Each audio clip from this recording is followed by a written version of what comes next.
Primeira pergunta, débito técnico ou dívida técnica? Qual que é o correto? Essa é clássica, né? Tem muita discussão sobre isso, e para responder rápido, os dois estão certos, né? O termo inicial, né, ele nasceu no idioma inglês, ele nasceu como tech debt, né, foi a proposição do Ward Cunningham, e a tradução de debt, né,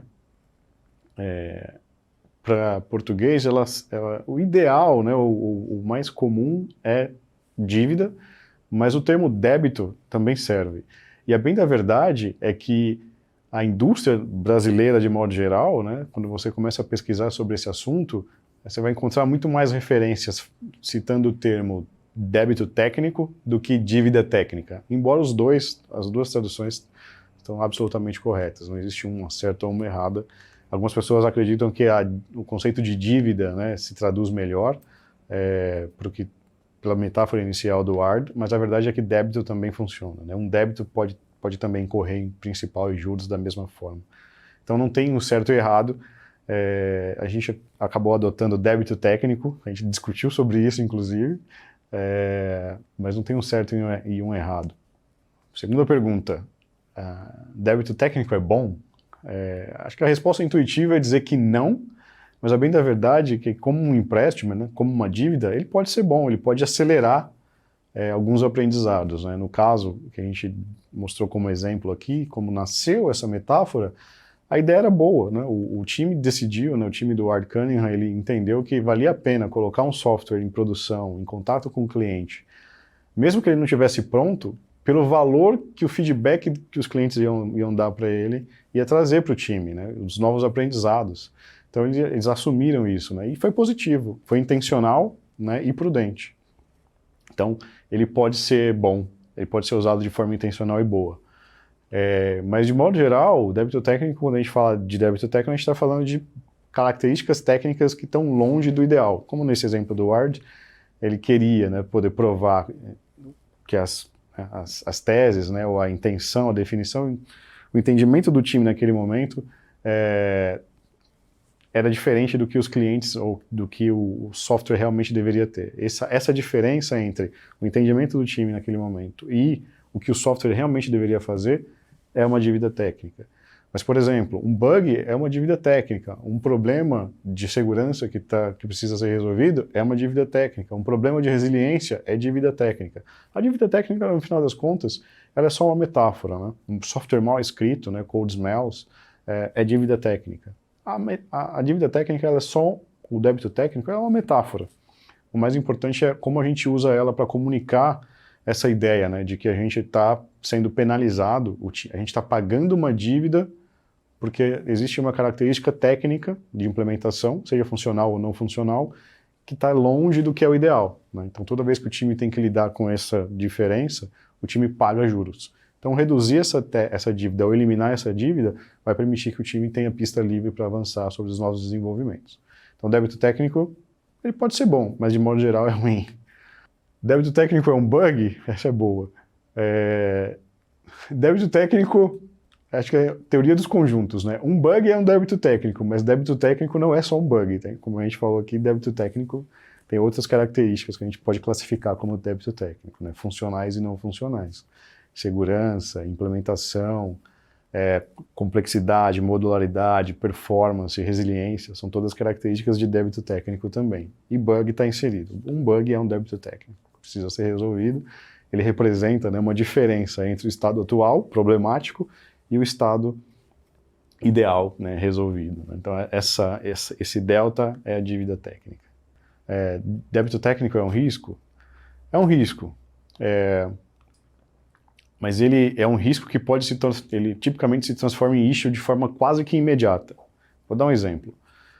Se eu tenho um débito técnico num componente que está escrito há 10 anos e que ninguém nunca mais mexeu, ele é um risco, tem uma probabilidade menor.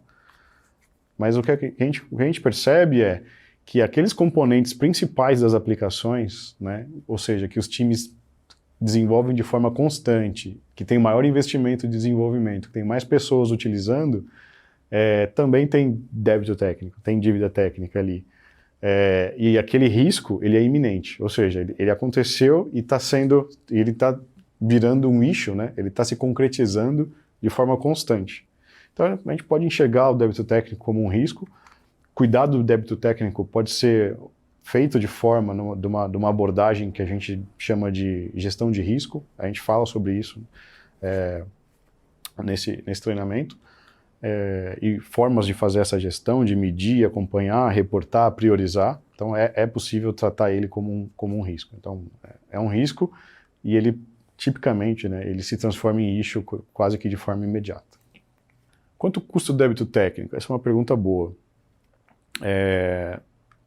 Os estudos, né, do mercado vão dizer para a gente que cerca de 40% do esforço de desenvolvimento de um time, hoje em dia, é dedicado à dívida técnica, né? À complexidade, a problemas, a falta de documentação, bugs, né? Problemas de segurança, ou todas as características de débito técnico, né? Ou diferença entre o que o software deveria fazer e o que de fato está fazendo. Então, cerca de 40% do tempo acaba indo ou acaba sendo roubado, né, por débito técnico. Então é um pouco do custo médio hoje na indústria. Boas equipes vão ter ali isso mais reduzido, mas ele sempre existe, né? Eu diria que boas equipes vão ter um débito técnico de 5%, talvez 10%, e equipes piores vão ter isso, né, mais exacerbado. Eu já vi equipes que simplesmente não conseguem mais construir coisas novas. Elas vivem basicamente enxugando gelo e sobrevivendo. Resolvendo bug, resolvendo, né, problemas, atendendo novas requisições regulatórias que não tem nada a ver diretamente com o negócio, né? É uma obrigação, mas que precisa ser implementado, e acaba sobrando muito pouco fôlego, muito pouco espaço para construir coisas novas, né? Então pega aí, faz uma conta rápida, né? Então pega aí quanto custa, né, a sua squad por mês, por ano, e multiplica e faz a conta de 40%. Quanto dá 40%? Então, na média, é mais ou menos isso que você está pagando de débito técnico, se você ainda não tem, né, uma estrutura, né, uma abordagem de gestão de débito técnico adequada. É um investimento importante. Quem paga o débito técnico? Essa é uma boa pergunta também. Ela parece óbvia, mas a gente fala sobre isso aqui. Os impactos, né, os sinais e as dores do débito técnico, eles vão muito além do software, né? Impacta as pessoas que estão desenvolvendo, episódios de burnout, turnover, muitos problemas, horas extras, final de semana, feriado, impacta a vida pessoal das pessoas, a saúde das pessoas. As equipes sofrem com isso, né? Então, moral da equipe, a credibilidade da liderança, né? Então, poxa, tem lá um produto que está toda hora com problema, né? Então, você está toda hora tendo que justificar aqueles problemas, explicar por que Y não é Z. Algumas indústrias são reguladas, né? Você tem reclamações junto aos órgãos reguladores, né? Então, reclamações procedentes no Bacen, na Anatel. Então, são problemas reais, né? Então, o time paga e, em última instância, a empresa paga. O seu investimento, né, a velocidade com que ela tem para reagir às inovações, aos seus concorrentes e até se posicionar de forma diferenciada no mercado, fica absolutamente limitada, né? Imagina você ter 100% do seu investimento de tecnologia, de desenvolvimento de software, desse 100%, 40% vai para a vala, né? Então vai para o ralo. É muito preocupante, né? A gente está falando 40% na média, né? A gente sabe que empresas tradicionais muitas vezes estão numa faixa mais avançada desse percentual. É bem preocupante, né? Então, e a gente já falou aqui também que investir em excelência técnica, em arquitetura, em bom design de software, em agilidade, ajuda a reduzir isso, né? Então é por isso que a gente precisa enxergar sempre o investimento em qualidade técnica como um investimento e que se paga muito facilmente. O débito técnico pode sair de controle? Com certeza, né? Tem algumas empresas que literalmente vão à falência porque não conseguem mais, né, reagir aos problemas que vão enfrentando no dia a dia, não conseguem mais fazer frente aos seus concorrentes e não conseguem acompanhar as inovações do mercado. Se tornam obsoletas e em algum momento podem literalmente desaparecer, né, e à falência. Tem alguns casos, né, alguns cases aí no mercado de startups, né, que quebram porque não conseguem mais se desenvolver, não tem mais grana para desenvolver novas funcionalidades porque, né, os problemas técnicos se acumularam. Tem um caso muito, assim, muito famoso do LinkedIn, né, uma rede profissional, que logo depois que eles foram adquiridos pela Microsoft, eles precisaram parar por 3 meses para fazer um grande refactoring, né? A plataforma estava beirando o colapso. Então, imagina, empresas da magnitude, né, do tamanho de uma empresa como o LinkedIn, de uma plataforma como o LinkedIn, quase ia ao colapso, porque a dívida técnica saiu de controle. Então, sim, a resposta é pode sair de controle, e quando isso acontece é extremamente perigoso. Como priorizar o débito técnico junto aos times de negócio? Essa é uma pergunta muito frequente. E a resposta é importante que a gente entenda que o débito técnico é uma metáfora justamente para aproximar o assunto técnico do time de negócio. Em última instância, tudo que é débito técnico é um assunto de negócio. Cabe aos times de tecnologia traduzirem isso de forma adequada, né? Não é simplesmente dizer, eu quero fazer resolver um débito técnico. É importante que a gente consiga articular e contextualizar em termos de negócio. Tá, esse débito técnico, qual o impacto dele? Como é que ele se relaciona aos objetivos de negócio? Vou dar um exemplo, né? Imagina que para o negócio é muito importante fazer a retenção de clientes, a experiência do cliente é muito importante. Se você tem um débito técnico relacionado à performance, é sobre isso que você tem que dizer. Fala, olha, tem um débito técnico que está relacionado aqui à experiência dos clientes. Eu preciso melhorar o desempenho para entregar uma experiência mais adequada para os clientes. Essa conversa fica muito mais fluida.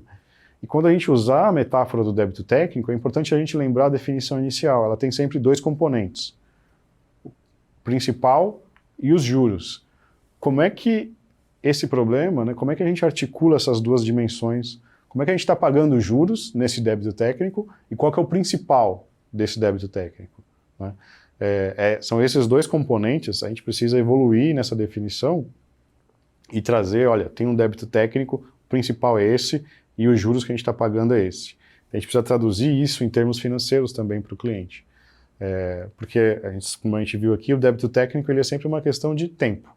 Vou gastar mais tempo para desenvolver do que eu poderia se a solução tivesse sem esse débito, sem essa dívida. E, obviamente, dentro do ambiente de desenvolvimento de software, tempo é dinheiro. Então, é um conceito que é muito, muito fácil de ser assimilado pelos times de negócio. Então, falar de dinheiro. Olha, se eu fizer isso aqui, eu vou economizar tanto, ou vou deixar de gastar tanto. Vou poder investir esse tempo e esse dinheiro em outras funcionalidades. Assim, sempre que você leva para esse caminho, é muito tranquilo de você conseguir priorizar essas funcionalidades, essas implementações. Simplesmente dizer que você tem um débito técnico para resolver não é o melhor caminho. A pergunta 9, essa é boa. Existe algum indicador que permita mensurar o impacto de débitos técnicos nas entregas, em uma perspectiva de negócios? Sim, existe. Dependendo do contexto onde você está inserido, você pode trazer, né, indicadores que vão trazer uma perspectiva de velocidade, né? Com que velocidade eu consigo avançar. Posso trazer uma perspectiva de custo, quanto custa o débito técnico. Então, posso trazer uma perspectiva de estabilidade para empresas que têm um foco operacional muito grande. Posso trazer uma perspectiva de métricas de estabilidade, então, por exemplo, SLAs, quantos % dos meus SLAs estão sendo cumpridos e quantos não estão, qual é a dívida técnica que eu preciso cumprir para que aqueles SLAs se enquadrem dentro de um patamar adequado. Então, existem diversas perspectivas, a gente fala sobre essas perspectivas e essas formas de medição e como reportar isso de forma executiva dentro do treinamento, desse treinamento aqui. Esse conteúdo faz parte desse treinamento. E aí, a última pergunta, como compreender as causas, como medir, como priorizar, como reportar e como reduzir e, o mais importante, como evitar débito técnico. Bom, essa resposta eu não vou dar aqui, ela faz parte do treinamento, então quem acompanhar puder percorrer os conteúdos do treinamento vai poder aprender tudo isso. É isso, pessoal. É isso que eu tinha para compartilhar. Espero que vocês tenham gostado. Até a próxima.